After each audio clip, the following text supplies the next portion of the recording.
Bonjour, bonsoir, j'espère que vous allez bien et que vous êtes confortablement installés et pourquoi pas au coin du feu. Bienvenue dans ce premier épisode de 1001 portraits, une nouvelle émission, un nouveau format dans lequel on va vous parler de plusieurs auteurs qui nous tiennent à cœur. Aujourd'hui, nous allons parler de Étienne de la Boétie. Né le 1er novembre 1530 à Sarlat et mort en 1563, alors âgé de 32 ans, à Taillon-Médoc, près de Bordeaux. Étienne de la Boétie est le fils d'Antoine de la Boétie, qui était un lieutenant du Périgord. Il est de bonne famille et grandit dans une famille cultivée et éclairée. La famille de la Boétie côtoie les classes bourgeoises. Le jeune Étienne fréquente alors le collège de Guyenne. Malheureusement, un événement tragique arrive. Il est très jeune lorsqu'il perd son père. C'est à partir de ce moment que son oncle devient son mentor et fait figure de père de substitution. S'il y a bien une personne à qui Étienne de la Boétie doit beaucoup, c'est bien son oncle, Estienne. Niveau prénom, il ne se sent pas vraiment foulé.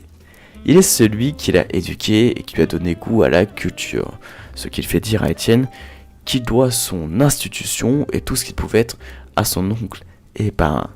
Et il existe un certain débat au sujet de ces humanités, c'est-à-dire ces études de langues comme le latin et le grec. Certains auteurs et historiens prétendent que Étienne de la Boétie les aurait faites au collège de Guyenne, situé à Bordeaux, où Montaigne les aurait faites aussi alors qu'aucune trace de la Boétie n'ont été retrouvées dans ce collège.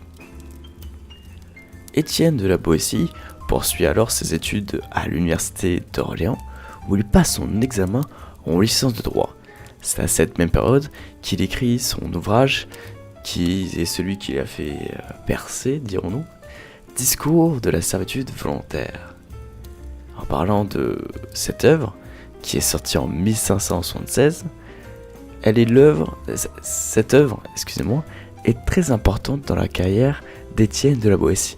Elle impressionne par sa profondeur d'esprit, dont a fait preuve son jeune créateur, qui était alors un jeune homme à l'époque. Discours de la servitude volontaire, qui est un titre assez long, est une œuvre argumentative et tire son originalité par sa thèse. En effet, dans son œuvre, Étienne de la Boétie va à contresens de la pensée générale qui veut que la servitude soit forcée. Il est ici question de collaboration, de soumission volontaire. Son auteur nous donne ici la clé pour être libre. Soyez donc résolus à ne plus servir et vous serez libre. Chacun a son avis sur cette solution. De mon point de vue, c'est pas forcément très complet. Mais il faut quand même souligner l'originalité de sa thèse. Ici, la cible n'est pas le tyran, mais le peuple. Comment un peuple tout entier peut servir? On ne parle pas forcément d'un surhomme. Le tyran n'est pas un surhomme, il reste un simple mortel. Mais comment fait-il? Là est tout le point culminant et la vraie problématique de cette œuvre. Alors je vous laisse découvrir Discours de la servitude volontaire de vous-même. Aujourd'hui, nous allons parler de ces citations aussi. Un auteur avec des très bonnes citations ne peut être très intéressant. Ce sont un peu les traces qui nous lèguent. Alors, la plus célèbre est « Les tyrans ne sont grands que parce que nous sommes à genoux ». La plus courte, « Car le feu qui me brûle est celui qui m'éclaire ». La plus longue, « Et pourtant, ce tyran seul, il n'est pas besoin de le combattre, ni même de s'en défendre. Il est défait de lui-même, pourvu que le pays ne consente point à la servitude. Il ne s'agit pas de lui rien arracher, mais seulement de lui rien donner. » J'ai un peu de mal parce que c'est quand même un peu du vieux français. Et c'est la plus belle, selon moi, et il ne peut y avoir d'amitié là où se trouve la cruauté, la déloyauté et l'injustice. Entre méchants, lorsqu'ils s'assemblent, c'est un complot et non une société.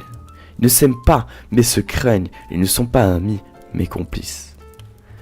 Voilà, c'est ici que touche la fin, le premier épisode de 1001 portraits sur Étienne de la Boétie.